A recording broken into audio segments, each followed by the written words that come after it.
Hello, everyone, and welcome to Channel 18 TV News. I'm Don Julian, filling in today for Jimmy Rogers. When Hopkins County Sheriff's investigators and deputies served a warrant for gambling at 1 a.m. Saturday at the former Country Boys gas station located on Highway 11 East at FM 3019 near Winnsboro, they found 15 to 20 individuals participating in playing computer-based programs on slot machines adapted for the programs, according to Corley Weatherford, investigator for the Sheriff's Office. Reports had been given to the local sheriff's office that the building was being used for gambling. Undercover officers had been utilized to enter the building and had participated in the gambling endeavors. Based on their findings, the warrant was issued. The investigation continues with gambling, money laundering, and engaging in organized criminal activity as the focus. Weatherford stated the location is no longer a store. He said the building had been turned into one large gambling room with 30 different stations where winners were paid in cash. All the gambling equipment, paraphernalia, and the money was seized in the raid. And 3 individuals present were also arrested for possession of a controlled substance. 32-year-old Brian Corey Rogers was charged with possession of a controlled substance more than 1 gram, less than 4 grams, and with unlawful possession of a weapon. 34-year-old Andre Dion Wells was charged with possession of a controlled substance more than 1 gram but less than 4 grams. 51-year-old Coy Wayne Wells was charged with possession of a controlled substance more than 1 gram and less than 4 grams, and the 3 are in the Hopkins County Jail. Daniel Arnold was sentenced to 10 years in prison for each of 3 counts of tampering with physical evidence in Franklin County's 8th District Court on Friday. The sentences will run concurrently. 33-year-old Arnold of Mount Vernon was tried by a Franklin County jury on December 12th and 13th for 3 counts of tampering with physical evidence. He was found guilty by the jury in 35 minutes. He had previous convictions for methamphetamine and was on probation for assault. CPS investigators became aware of allegations that the defendant may have exposed his children to methamphetamine. The defendant's sons were 1-year-old and 3 years old at the time. 4 members of the Wildcats band competed at an area competition this weekend, and we learned more from band director Charles McCauley. The first Saturday we get back from the Christmas holiday, we always either go to Tyler or go to Richardson. This time we went to Bertner High School in Richardson for area. We had 4 kids who made area this time. Just as a reminder, to make area, you have to finish really high in the region band, in the wind ensemble, the region band tryouts, which we have back in December. And we had 4 kids who did that. And so Celeste leads La Liberté. She's a junior flautist. And Carissa Carter, she's a sophomore clarinet player. Riley Farley, who is a junior tenor sax player. And then Christian Corona, who's a senior trumpet player. They were the 4 kids who went. The kids performed well. They were very prepared. They did not advance. I think out of our whole region, Region 4, I think we had 3 kids advance and 1 kid who taped for one, so we may have ended up having 4, but it's just hard to advance when we get over there. But the kids did great, performed well, played well. Overall, a good day. All right. Some of them will be back to use that experience. Right. Some of them this will be it. Right. Christian's been trying to make it, and he finally made it to area his senior year. I'm very proud of him, and he was pretty excited on all region night that he'd made it. So he won't have another chance, but the other ones will. And I'm sure those will be back, and we'll probably have a couple more. So it's a learning experience. I mean, you go over there, and everybody's good. There's 4 regions over there. They take 3 or 4 kids per region. So even though there may be only 16, maybe 20 kids trying out, every one of them is good. So that's the difference. And so it's always good for them to hear the different level, and it was also good for them to realize, hey, I'm kind of with these people. I mean, I'm in the mix here. So that's pretty good for their self-esteem and for their confidence. I would think, of course, you may have something between now and then, but I would think now the being on stage for UIL and in the sight reading room would be probably a high priority at this point. Well, actually, solo and ensemble is first. Okay. That's Let's do it one at a time. Yeah, that's in 3 weeks. It's early this year. It's February 3rd, and so we'll be doing solo and ensemble. We're working now. We have a whole bunch of solos, and I think 40 or something, 50 solos around there, and kids working on those, and we've got some ensembles going.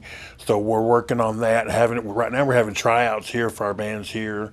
So it's a busy time, but it's a good time. And then we'll start preparing for the rest of it. So yeah, that's a little later on, I guess, in March. it's in April. Yeah, it's April. But it comes pretty quick, because by the time you get Solo Ensemble finished, February goes by quickly, and March we have a week off, and it'll be here before we know it.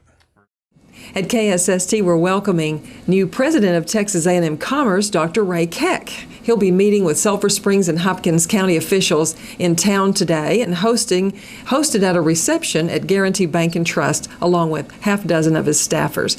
Let's meet Dr. Keck. I was born in San Antonio, reared in a little town between San Antonio and Laredo, Cotulla, Texas. Okay. Then I went to school in San Antonio, and I'm a Texan. My mother's a huge Daughters of the Republic of Texas person, but I've never lived in East Texas. I've never done anything but driven through it.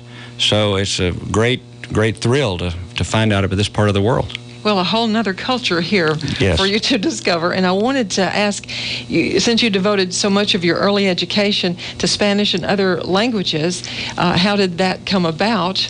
But I may already know that answer now. Well, I grew up on the border where everyone spoke Spanish always from childhood.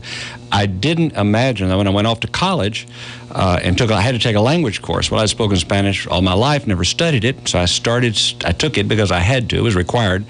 And I just fell in love with the history of Spain and the story of the Spanish Republic, the 20th century, the story of Spanish mystics. I got very much excited by reading the works of St. Teresa of Avila, St. John of the Cross, people with tremendous visions of the beauty of human life and the power of the Spirit to improve it. And I just love the sound and the beauty of the language. And then the first time I went to Spain, I felt I was at home. It's a magnificent country. And I think that in order to teach well, you have to believe that what you're teaching is the most important thing that any kid could ever hear. And when I stood up in front of a Spanish class, I felt that. I'm telling them something I feel is of enormous importance to humanity and to them. So it was almost like preaching when I was teaching my classes. Well, after some time in Connecticut, which about 10 years, yes, you came to Laredo. That's right. And I came home. I went to school in the Northeast and in the 60s, and very much the sense of society then, the sense of our generation was go do something important, go make a difference. This was the era of Martin Luther King and Bobby Kennedy and protests against the war and concerns about racism and sexism and rights for women and minorities, and I was convinced that what I needed to do was go back home to Laredo, Texas, and teach, and discovered that teaching Spanish language and literature and history on the border to a population largely Hispanic was a tremendous calling. You spent another 10 years back east again. Yes. Back to Laredo. Yes. Yes, I did, and in coming back, it's said you can't go home again. That's not true. You certainly can. I've done it twice. I guess the most important lesson I learned in the time that I left, a second time I went back to the East, I was concerned because the students didn't seem to be prepared for school. They didn't seem to be prepared for college. They didn't seem to be really focused on what they needed to do well in college.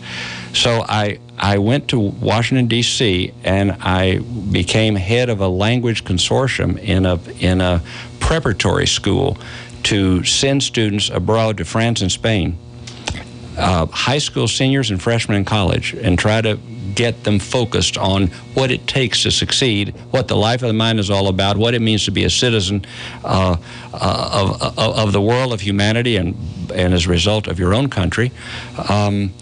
And then I came back to Laredo the second time, and this time eventually became provost and president of the university. But I think that experience was tremendously important to me because I got a real sense of what happens in K through 12 in setting up a curriculum and how it is that you try to engage and focus young people before they ever get to college on what it is to use your mind to grow your spirit and your place on this earth. The University at Laredo, of course, serving so many cultures there, yes, became Texas A&M International. At the same time that East Texas State became Texas A&M Commerce. There was a huge movement throughout the state of Texas to sweep up regional universities into the big systems, and both Laredo and Commerce became part of A&M. And it was a great opportunity at that point to feel that you were part of the wider conversation in the state of Texas, the wider effort, at the same time very much local. The great thing that A&M does is it tells each state university, each local university, go and do what's right there. College Station does not impose a particular approach upon us. They let us look at what it is that we need and we feel is right in the places we are. So the University in Commerce is somewhat different from the University in Laredo, which is somewhat different from Corpus or Kingsville or Tarleton, which is all great. Well, of course, I have to ask you the broad questions, and that would be mainly your vision for our college here. Well, the college here, I mean, everyone listening knows this story far better than I. I've only learned it recently, and I'm still starry-eyed about it. The story of William Leonidas Mayo and how he came from Tennessee with nothing but a burning desire to help people learn to read and write, and created this university, or this school, which has become this magnificent university. So I think first and foremost, it's to change the face of this region, which it has been doing for 125 years. This March, in a month and a half, we will celebrate the 100th anniversary of Professor Mayo's handing over his school to the state of Texas. 100 years that this university has been part of the state of Texas. So its vision is certainly to bring to this region, to everyone here, the promise and the joy and the blessing of education, and to expand our vision, our consciousness, our comprehension to some sort of global or world view, which it does magnificently. You have a great staff of people and yes. faculty yes. and professors in place to do this. Yes. Well, I knew the university fairly well because within the A&M system, we're all friends. And Keith McFarland, Nancy, and Patricia and I were good friends during the era when Keith was president. I remember Jerry Morris. I didn't know him well, but I certainly remember him. And, of course, Dan Jones was our provost in Laredo, so we were very close. So I knew a lot about it. I really did not know how wonderful it is, however. The quality of the people, the beauty of the campus, the enormous welcoming spirit in this part of Texas. Hopkins County, Hunt County, Delta County, these are all lovely people and beautiful places. And this university is nestled in the middle of all this with a mission to serve it. It would certainly be a huge empty spot in life and in the futures of people without Texas A&M Commerce. Well, and our goal is to draw it even closer to the schools in Sulphur Springs, in Commerce, in Greenville, to do everything possible to embed the university deeply in the life of the surrounding population. The idea that the university would be some sort of a tower or a hill or behind a fence is completely at odds with the way one thinks of a university today. That is good news to hear. And if you'd like to talk more with Dr. Keck, do go to Guarantee Bank and Trust today. They're on Gilmer Street between 12 and 1, sort of a drop-in reception. Yes, and I'm very excited to have the opportunity to speak with the county commissioners in a few moments. The first time that my wife and I came to Sulphur Springs, we'd not been to this part of the country. I was just dazzled by the job this community's done to create such a beautiful downtown and such a walkable, visitor-friendly city. It's just gorgeous. Wonderful. We do love it. Well, thank you very much, and it is an honor to have you here this morning. Thank you. It's an honor to be here. The Wildcats soccer team won 2 and lost 1 in a weather-abbreviated tournament at Forney last weekend. Wildcats soccer coach Nicky Wiggins told us Friday morning about his team's 2 wins on Thursday, including a forfeit. The Wildcats then lost to Mesquite Horn on Saturday. Yes, sir. We played the consolation game Saturday night. We played Mesquite Horn. We got beat 6-1. Wasn't what we set out to do, but I played some kids in different positions, different scenarios, and just had to, see what we have. And that's kind of what tournaments are for. See who can play where, who fits the pieces of the puzzle just right, and just get ready for district. Yeah. Who got your 1 goal for you? It was Cesar and Dina. Oh, okay. Chris Espinosa dribbled down the line and passed it in front for the finish. Is Horn, they're going to be a pretty good team this year, look like? Or? Yeah, they had they had a lot of kids. All their kids look pretty good. A lot of club kids, and pretty physical and skilled at the same time, which is a good kind of quality of teams we want to play, and just kind of figure out what we're made of and go from there. Well, you said if you could get out of this tournament, of course it was much abbreviated, but you said if you could get out 500, you'd have a pretty good season. So you did at least that well, and maybe better, depending on how you count that forfeit. Yeah, it's kind of how you look at it. Game-wise, 1-1. 1-1 we should have, and then learn from the other one, hopefully. So we'll be in Rockwall Thursday, Friday, and Saturday of this week, and playing some quality teams as well. Yeah. WT Wyatt, 6A, Rockwall, and kind of see what we're made out of. Mm-hmm. Are you planning any changes based on what you've seen after 2 games, or you still just want to evaluate everything? No, we watch film, and we'll continue watching film. And I'm not ever going to just fire somebody, but give other kids opportunities to learn from their mistakes and other people's mistakes. So change a few people, but try to let everybody have some playing time to see what they've learned. And like I said, that's kind of what the tournaments are for. Yeah. The Lady Cats soccer team won 1, lost 1, and tied 1 in a Terrell tournament that was shortened due to cold weather last weekend. And I talked with Lady Cats soccer coach Jesus De Leon. The Friday games were canceled. We knew right from the start that we were going to be in for a challenge from the beginning, because that game against South Garland was, they were the defending champions, and they had some pretty good players. They gave us a little bit of trouble. I think we really helped them out by making some, mistakes. We're trying to, even though the team is, very experienced, trying to break in the new people, it's always a little bit of a challenge. Sometimes they try to do too much, and when they try to do too much, you end up with 2 people not doing, they try to cover for each other a little too much, and then you end up with 2 people not doing their job. And so we had a little bit of that, and I don't think that we played to our potential in that game. They were a good team, but I think we could have been a little cleaner, and maybe there were clear mistakes that helped them with their goals. So, and then after that, Hillcrest, I noticed that watching them play before our game, I noticed that they were determined to just defend, and they played Lindale, and they held Lindale to a 0-0 game. And I was noticing they were committing a lot of defenders, and so I told the girls, you know what, they're just going to sit back there and defend. And we had 15 shots on goal. We just could not get it in. In the first half, we had lots of shots, and then all of a sudden in the second half, we didn't get a shot. We got 1 shot off a corner kick, because I don't know, it just got really crowded in there, and they did a really good job of defending. And then of course on Friday we weren't able to play.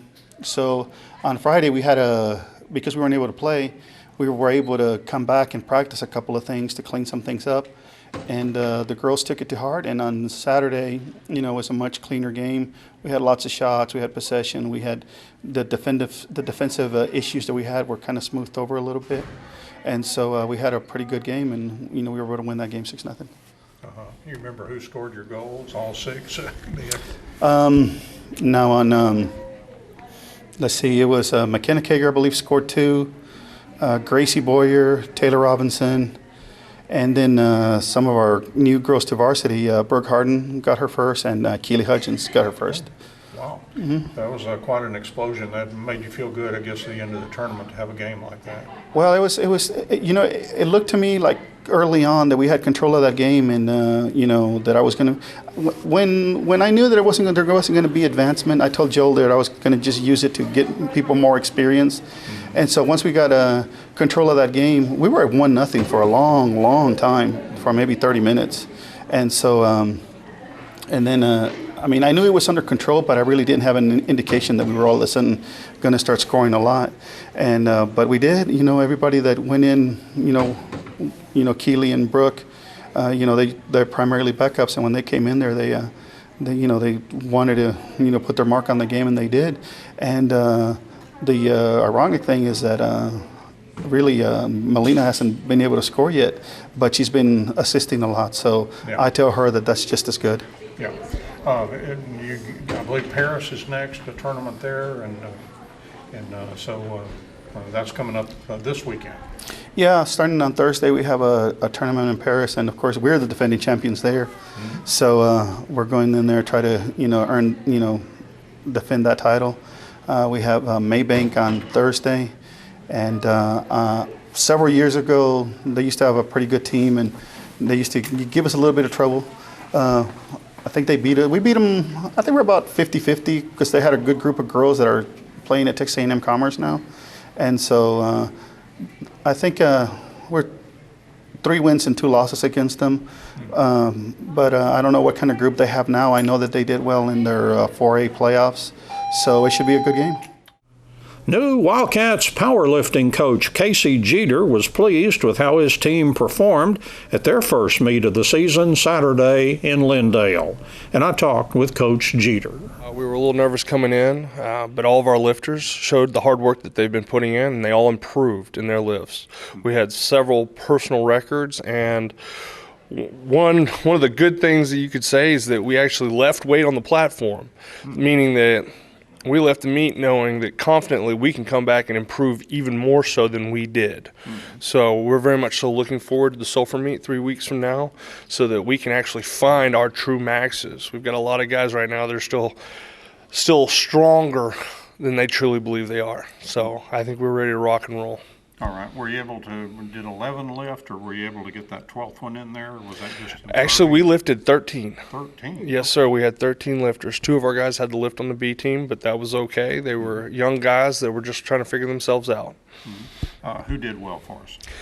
Ian Blanche in the 275-pound weight class, he got first place, which is very good. Right now he's number 1 in the region. Wow. So now it's a little early to say anything yet, but we still have some meets to come.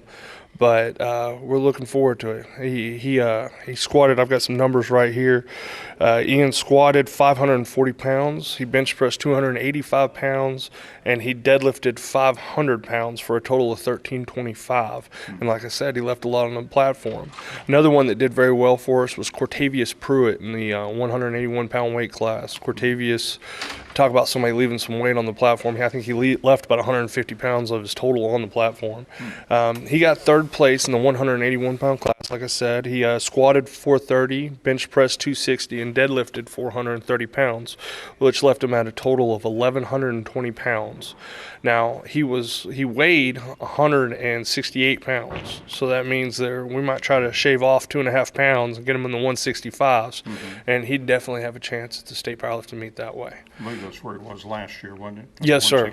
Yes, sir. He lifted in the 165s last year, but he has no idea where he's at right now. So we're going to keep working hard and see where we can get these guys. We had Cern Rogers, Diedrich Dugan, and who else? Several others that were in the top 10 but didn't get in that top 5 place. Carson Bridges got 7th place in the 165-pound weight class, and he's another one that we're looking forward to seeing where he can truly get to. Like I said, we've got several guys that are working hard for the regionals, so we hope to take a full team and see if we can place there. But that's a long ways from now, so we got to take it one meet at a time.